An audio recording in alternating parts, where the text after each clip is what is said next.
Why do I always do this to myself? Why do I always record at 1 a.m. and torture myself like this? Hi. Welcome back to my. Should I get a better tagline? Nah. Anyways, welcome back to my walls. I am in my own walls. I am in your walls, and I am in everybody else's walls. We are back again with the 1 a.m. horror story readings. I told myself that I would start recording earlier so then I won't have to stay up late at night, but here we are. I can't apparently change that. Well, the big thing is that at night everybody's asleep, so then there's more quiet, more spooky, more scary, even though my closet is lit as fuck right now, so it's not scary. But what can I do? If I don't lit this closet up, the lighting will be really bad and then the quality is just gonna be trash, and I don't want that. So hopefully this lighting is better than last week's. I think it's better than last week. And hopefully I'm staying in focus for the most part. I don't have my glasses, so I don't know if I'm staying in focus. But if I'm not in focus, it is what it is. I'm not re-recording, guys. It's literally 1:30. Literally 1:33 a.m. Yeah. The chance of me re-recording? You gotta pay me a lot. Well, when I start getting paid, maybe I'll re-record. Anyways, so the stories for this week are from a forum that I found. Is the site name is forums2.pt.1.com. I don't know, is it like a game? I'm not really sure. But some of these stories are very long. So this forum that I'm looking at right now has over 20 stories, and some of them are actually pretty long stories, like they're not short stories. So I think I will have to break this up into parts. I don't know if it should be 2 parts or 3 parts, but this week's video would be part 1 of reading from this forum. And as always, I did not kind of vet it, so I'm going in blind with this. Of course, I will be linking the forum in the description below, so if you guys want to read it yourself or read along or read it afterwards, if whatever I'm reading did not make sense to you, you can. I might be skipping some stories just because if it's too long, it is too boring, quote unquote boring, I will be skipping it. It is 1:30 a.m. and I really don't want to be reading a boring story. So yeah, if you want to read the long stories or the stories I skip over, you're welcome to looking at the link. And I will tell you if I'm skipping over that story or not. Alright, let's get right into it because we don't have time to waste. First story, Closer. It started last week. I just got out of school and en route to my car. I saw it across the field. It was too far away to get any details, but it was there. It was in the shape of a man, more or less. I just shrugged it off as some guy. Whatever. But I kept seeing it. A few days ago, I saw it again, standing in the middle of the field. Closer. I couldn't make out any features, but I knew it was staring at me. I saw it standing there as I drove away. I pulled up my street, and I had to park at the end of the block. I saw it again, standing in front of my house. This time, I could make out features. It wore a long coat with the collar up, and it wore a sort of bowler hat, although the brim was longer. It made the face almost invisible, but not quite. The features remained faint. All I remember was the look, a look of almost primal hunger. It scared me to think that I would have to go right past it to get home. I stilled myself and began to walk. Why are you walking? I thought you were in a car this whole time. Bro, what? The thing never moved, but somehow got closer to me. I ran the other way and looked back. It was still the same distance away. Wherever I went, whatever I did, it would always be the same distance away. Like right now, for example. I don't have long left. It is downstairs in the kitchen. It is close enough. I can feel it. I can feel its hunger. And it is getting closer. I'm sorry. Being attacked by an entity is the worst possible thing. Because what can help you at this point? Nothing. Nothing can help you at this point. So, if it gets closer, then it's getting closer. I don't know what to say. You can't run away because seems like it's chasing you. But you can always look at it in a positive light. Yeah, maybe it's a hot person. Wait, not person. Maybe it's a hot entity, you know? And then you'll feel better. Next story. Alone. Okay, this one is really long, so hang on in there. I don't even know why I'm writing this. I can post this in a million different places. It won't matter. There's still nobody there to read it. Nobody left to hear my story. Yet this might be my last chance to do this, so I will. The feeling won't go away. They're watching. They're watching and getting closer every second. They can feel my terror, and I know they're enjoying it. It has been about 4 months since everyone disappeared. And I mean everyone. I woke up one morning for school. I immediately noticed the time. School started 3 hours ago. Must have just hit the alarm clock, still half asleep, and fallen right back to sleep. It happens to me sometimes. Why hadn't my parents woke me up? Probably just went to work early. The first time I started to notice was at the station. I usually take a train to school, since it's the fastest way to get there. I hadn't seen anyone on my way to the station, but I lived in a rather quiet area of the town, so going was slow at the time of day. It happened, so I didn't think much of it. When I arrived at the station, I noticed there was nobody there. It was odd.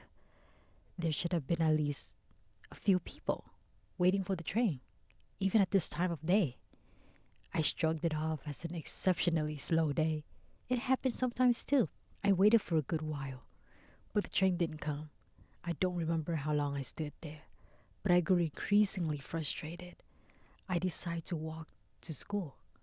After all, it was only a 20-minute walk if I did it fast enough, and I was late for the next lesson anyways. 20 minutes walk is a long walk. To school? I would just stay home. Like, you're 3 hours late to school. Just stay home. Why are you even going to school? I didn't see anyone on my way to school, nor was there anyone in school. The school building was open and lit. I still didn't think much of it. The lessons were on anyways. But the classrooms were empty. Every single classroom in the whole building. Some doors were open, some closed. But there was nobody there. I tried the teacher's lounge, and it was empty. I even recall the smell of fresh coffee in the room. I tried calling one of my friends to ask what was going on. No answer. The phone rang, but there wasn't any answer. I tried another. Same thing. I ended up going through every single person I know from school. No answer. Are you like dumb? Because at some point I rushed to the shopping mall nearby. It was empty. The entire building, normally bustling with life, totally empty. The shops were open. The lights were on. The music was playing. The info screens were on. There just wasn't anyone strolling around the mall, searching through the stores, manning the counters. It was like everyone had vanished entirely. I tried calling my parents. No answer. The whole day I did not see a single living person. The only cars I saw were parked ones. There were no animals either. Everything was just dead quiet, but everything still worked. The shops were open, the lights were on, the TVs worked. There just wasn't any program. Even the internet was there. Every site worked, every chat room was open. There just wasn't anyone there. I went nuts. I don't remember much of the first days. What it was like, just a feeling of unimaginable terror, loneliness.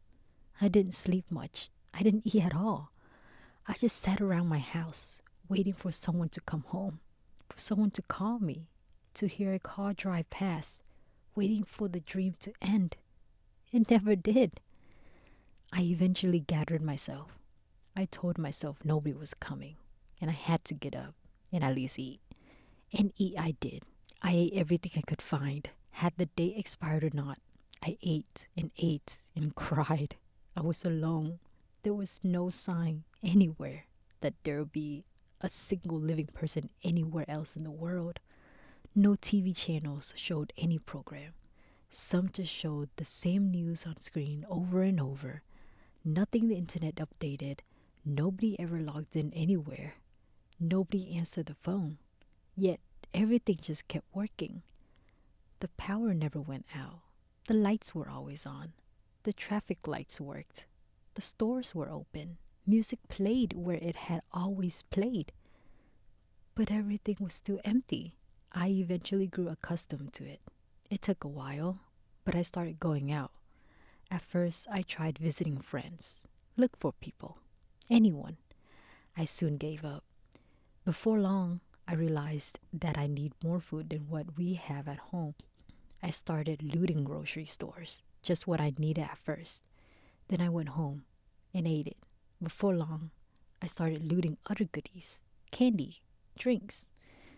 Maybe a month was gone, and I had come to terms with my life and the fact that there was nobody else in the world. So I made the most of my life. I started having fun, the kind of fun you would imagine doing if you had the whole world for yourself for one day. I pillaged through every store I could think of, stole everything I could get my hands on. I slept at beds in furniture stores. I played games with the biggest screens electronic stores had. I broke every fine piece of china I came across. I rampaged through malls, leaving behind a trail of destruction. I missed my old life, but made the best of this one. It was maybe a month ago that he appeared. I was relaxing back home, listening through some albums I had brought home with me, when I suddenly heard a strange noise from outside. I can't really describe it well. It was like something called for me. I'm not even sure I really heard it. I just felt it. What I saw outside scared the life out of me.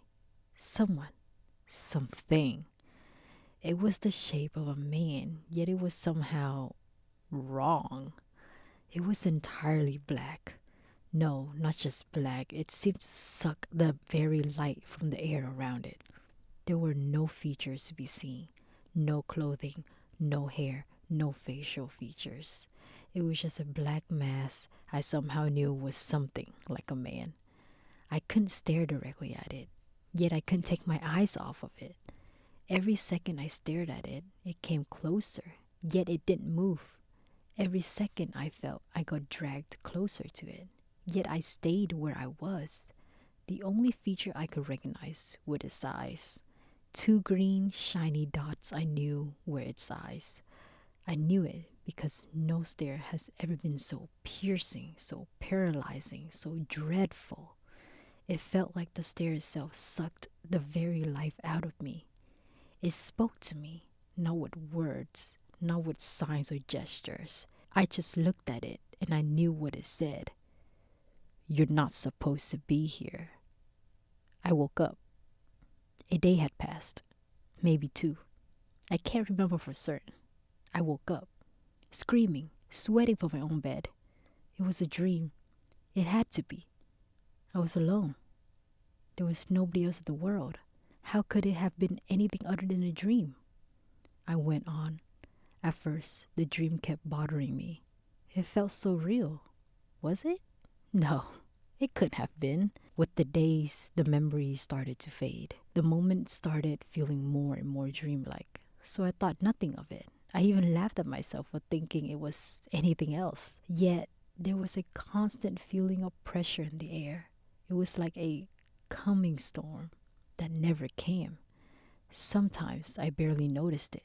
Sometimes I couldn't even think properly because of it. Yet, I went on living. Today it happened again. The feeling. It called to me while I was drifting to sleep. It called to me, told me to come to the window. I was too afraid to move, yet still my legs slowly took me there. An unimaginable feeling of dread and despair came over me. Tears floated from my eyes as my feet unwillingly took me to the window. There was nobody there. The street was as empty as always, yet the feeling did not go away. I felt like there were a million eyes focused on me alone. They were there. They were staring. They spoke. "We have come for you." That was 2 hours ago. The calling stopped. The staring didn't. I'm writing this now because I know it's the last time I can. They're drawing closer by the second. I'm not even sure why I'm writing this. Maybe there's someone else like me in some corner of the world. Maybe someone can read this. I don't care. I have to tell someone. They're here.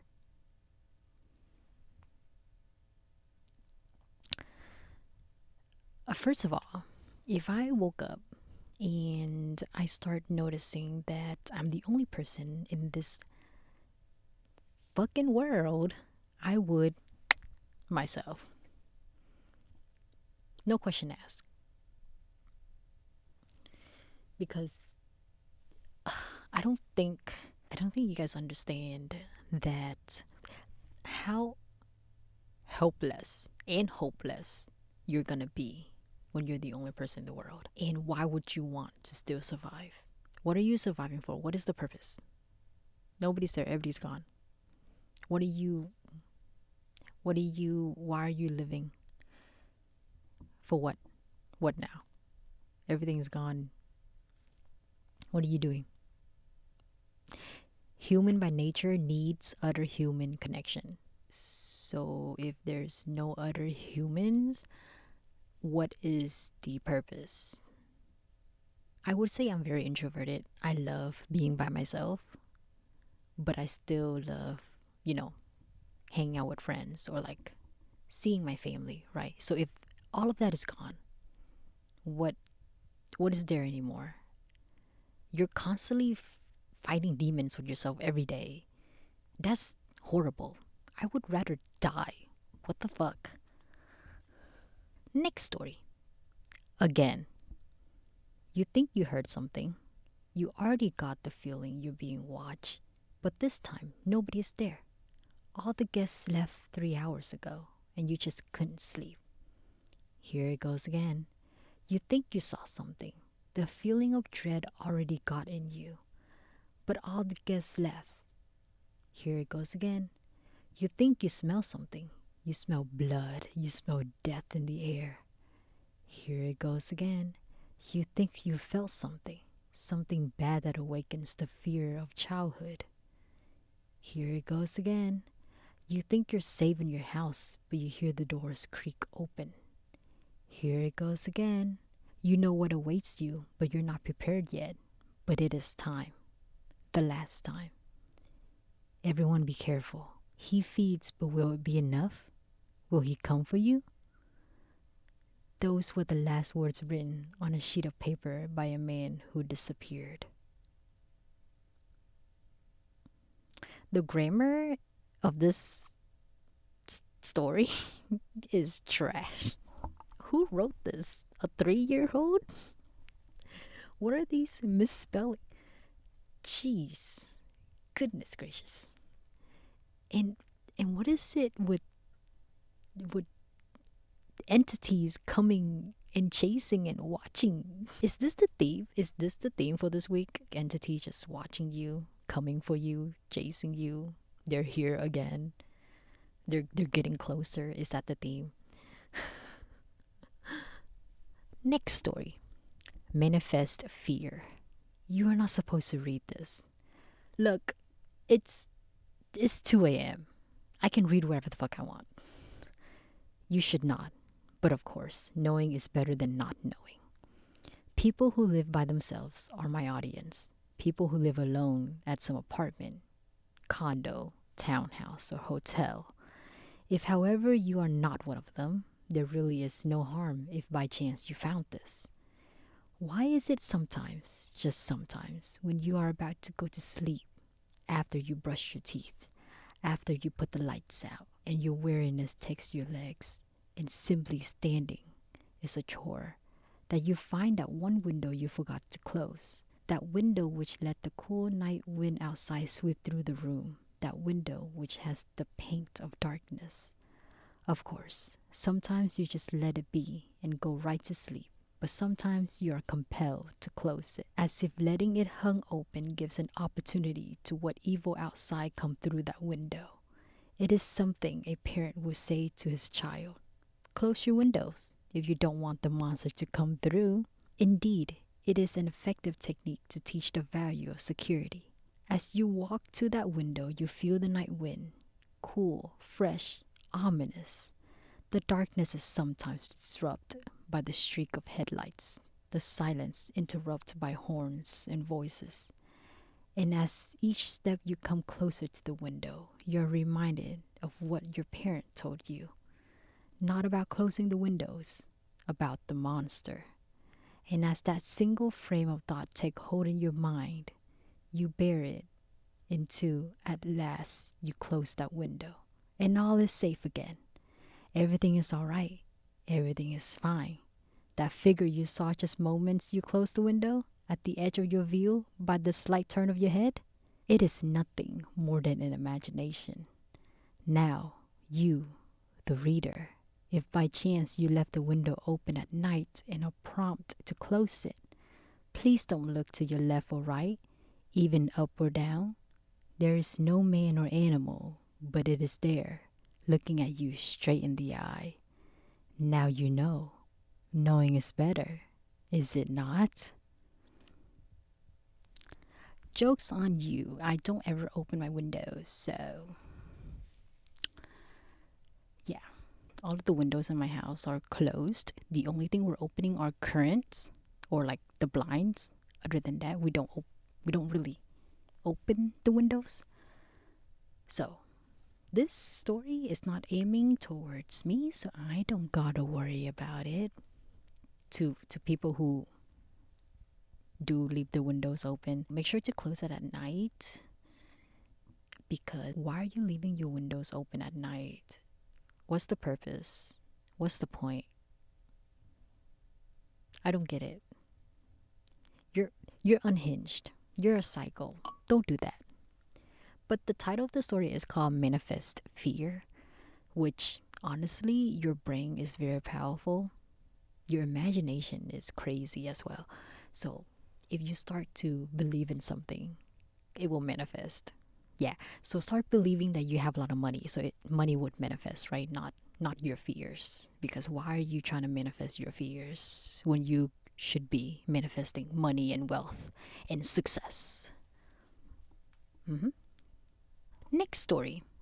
No use. Have you ever laid in bed at night, perfectly silent, and listened to the sounds of the house? Those creaks and groans that your parents passed off as the house settling? It's not. It's them. I can't tell you what they are exactly, because anyone who has seen them has not lived to tell the tale. But they are there, in your home. Yes, that is them. They wait. They hide in the hallways, the dark closets, because they cannot stand light, even the small tendrils of moonlight that manage to snake their way into your house. Eventually, they will grow stronger, and with that, hunger more. The light cannot keep them at bay forever. And this is where you you know, turn up the volume of your music so you don't hear the creaks. Out of sight, out of mind. Okay, why am I worrying that there's things in my walls? The only thing that are in my walls is me. So if you're hearing creaks and stuff at night, don't worry. It's just me and your walls. I promise I'll get out of it soon. I'm just visiting you, so it's okay. Next story. Phone. The phone's ringing. You run to catch it, but it stops as soon as you reached it. If you were to pick up the phone at the exact moment that the call was disconnected, not a second earlier or later, you would hear a voice.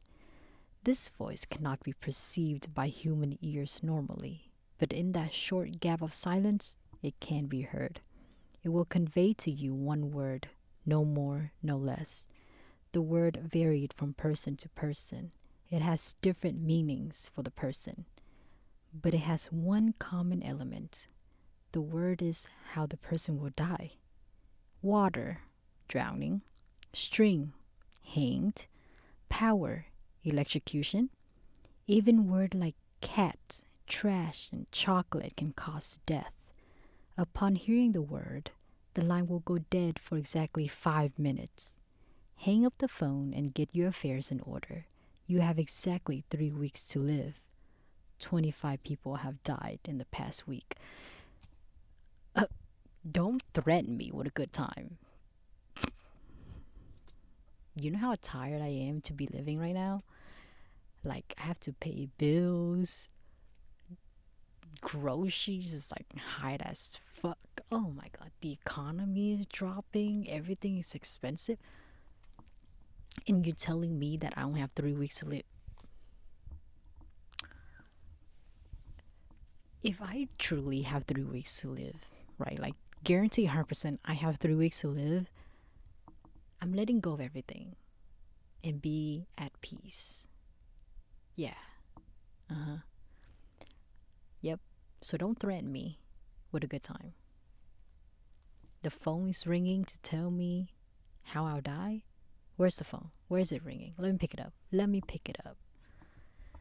Talking about you trying to scare me? Nuh-uh. If you're new to this channel, I am very, like, I love to off myself at the slightest minor inconvenience. So yeah. So anything about using death to threaten me, it does not work. Because I approve. I promise y'all, my mental health is perfectly fine. Well, for the most part, it is perfectly fine. I am great, right? I am highly function. What's that? Highly functional depressed. So help. So if I encounter anything that's like going to result in me dying in any way, I would not try to fight it. I would not try to survive. I'm just I would I would love to have the easiest way out. Thank you very much. Yeah. So, phone ringing, call me. Call me. Please call me. Next story. The game. This one is also a quite long one. You know that one event you look forward to every year? Most people have one. My family and I share one which is fairly common, the Super Bowl. Every year, we crowd around our big screen TV with snacks, gazing intently from start to finish, not living our sits through even the commercials. Just one year did we happen to miss it, and let me tell you, it was for a damn good reason. Lost children on milk cartons always depress me, my uncle said between the crunch, crunch, crunch of a mouthful of cornflakes. My mother, his older sister, scolded him for talking with his mouth full. He was in town for the game, of course. It was a huge event for us, and not just the immediate family. We invited our friends, distant family, and even a few people we barely knew around the neighborhood. This year, a new family had moved in next door, and it wasn't long until my father went boasting about our game day celebration. and eventually invited them over. The family seemed like a fine group of people, all but their teenage daughter. There was something haunting about her. And not her appearance. She wasn't a dark and brooding goth style girl. She was a fairly plain looking blonde haired, blue eyed teenager. At a glance, she didn't seem out of the ordinary at all. But after you looked long enough, it didn't seem right. Yeah, because it isn't right. She was too plain, too ordinary. It didn't seem right to look at her, and eventually it got painful to the point where I just had to turn away. Why were you looking at her that much, anyways? And I can tell you right now, it wasn't just me. I noticed it in everyone, even her own family. It made me uneasy, to say the least. Game day finally came, and it was unlike any game day we had before. Everyone arrived early, which was typical. The whole family was there: aunts, uncles, cousins, grandparents from both sides of the family, most of whom we only saw this day. Some close friends were here, some neighbors, and of course, the new family. And the girl. Just before kickoff, the lights flickered. We thought nothing of it until it happened again. My dad got up and left the room, declaring he was going to make sure everything was all right with the fuse box. Nobody wanted our tradition ruined, least of all him. The girl followed him a few moments after he left the room. Nobody seemed to notice but me. And I can't really put my finger on it, but something about the look in her eyes made me worry. I was frightened. Too frightened to follow them, so I stayed put. What the Go help your dad. Why are you staying put? Oh my god. That is until the lights went out entirely, along with the rest of the power. Everyone began murmuring impatiently, my mother choking. This is what we get for trusting my husband to blow a fuse. After the power hadn't come back on for a few moments, coupled with my father still not returning, yeah, 'cause he probably dead, people started to get worried. Maybe he electrocuted himself? I heard someone said. My uncle decided to go and see if everything was alright, and I went with him, though I wasn't sure why. I hadn't seen or heard from the strange girl when she left after my father, and I felt sure she had something to do with this. We took a flashlight and made our way down to the basement, and the sight of that greeted us made my heart stop momentarily. The stairs were slick with blood. See, I told you. At first, I thought my father had fallen and bashed his head, but at the foot of the stairs there was nothing but a trail of blood leading to a corner, cluttered with old broken furniture. My uncle started lifting things out of the way, and I'm sure he was as confused as I was. But I followed his lead. Beneath an old torn up couch, I found my father's body, his chest torn open. Not just sliced through, the flesh was ripped off, as if some beast had torn into him with sickly sharp talons, leaving his rib cage bare. The sickest thing was his heart was still beating. I noticed my uncle had stopped lifting, and I guess he looked over and was as speechless as me. Turning around, at first I saw nothing. Then, leading the flashlight across the room, I saw a hunched over figure, a figure with long blonde hair flowing down her back. I nearly threw up. She didn't seem so plain now, tearing into my uncle with inhuman strength. She turned to me, grinning wickedly. Why? I managed to gasp weakly as she approached. She seemed confused by the question, tilting her head as if considering it for a moment. You need a reason? She asked, her voice like nails on a chalkboard. Her next utterance has never left my mind and probably won't until the day I died. Read the first word of every paragraph.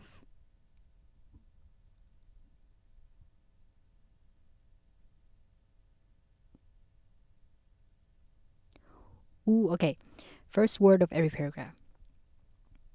You just lost the game.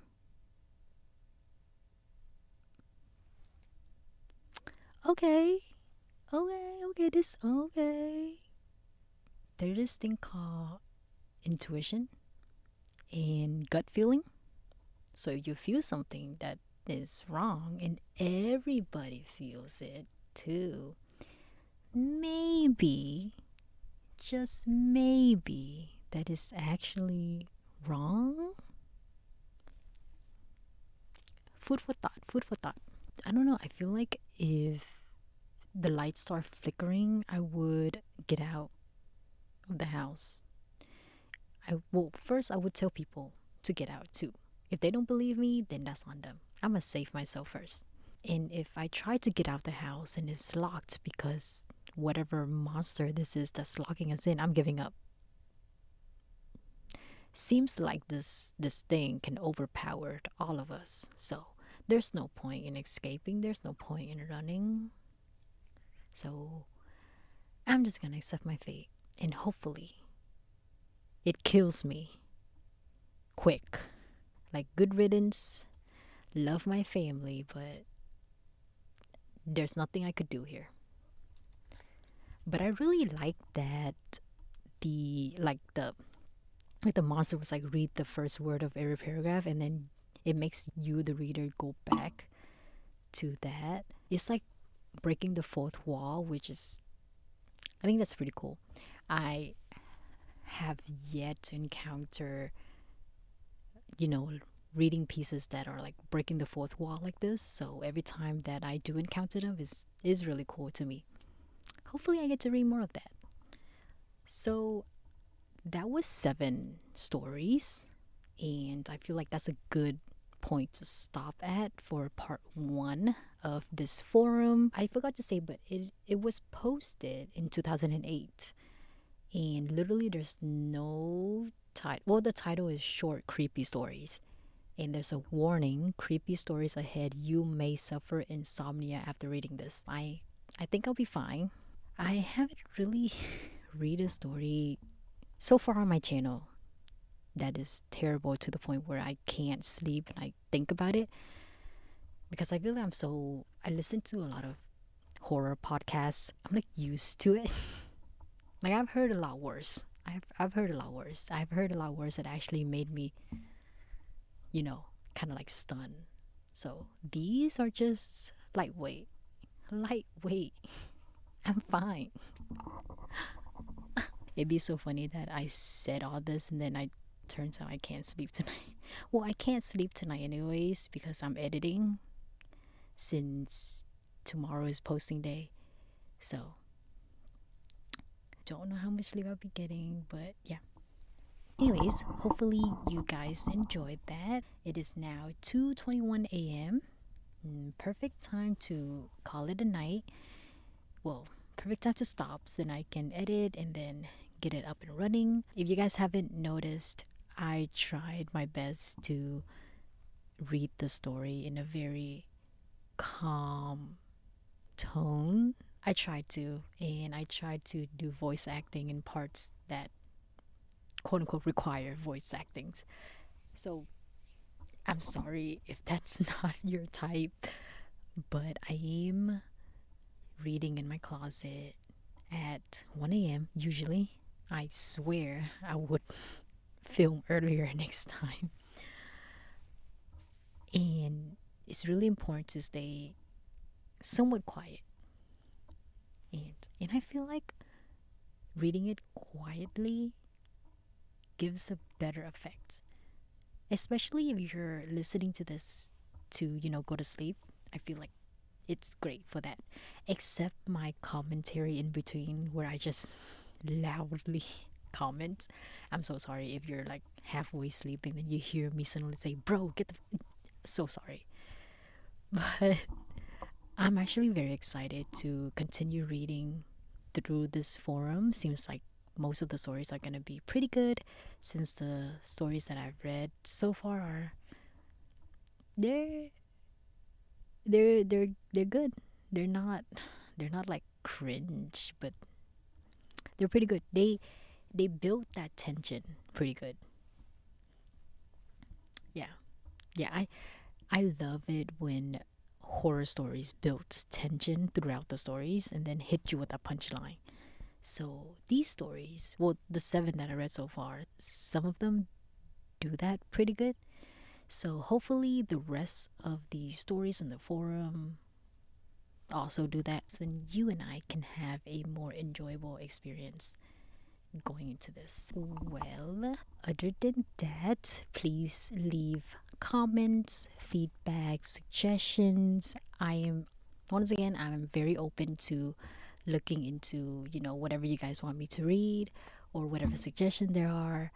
And I would love to look into like, horror concepts and whatever, like kind of like research kind of thing. So feel free to suggest stuff. And I love it when you guys like discuss stuff or discuss a story. Would love to hear your opinions on all of my stories actually. So whatever you have to say whenever you like throughout the video and you're listening and then you something comes to your mind, please leave it in the comments. I love reading them and I love responding to them. So other than that, have a good night or morning depending on when you're watching this or listening to it. And I will be in your walls watching you. I'm also watching myself because I'm also in my own walls. Yeah. So stay safe. And Kelly is logging off. Bye.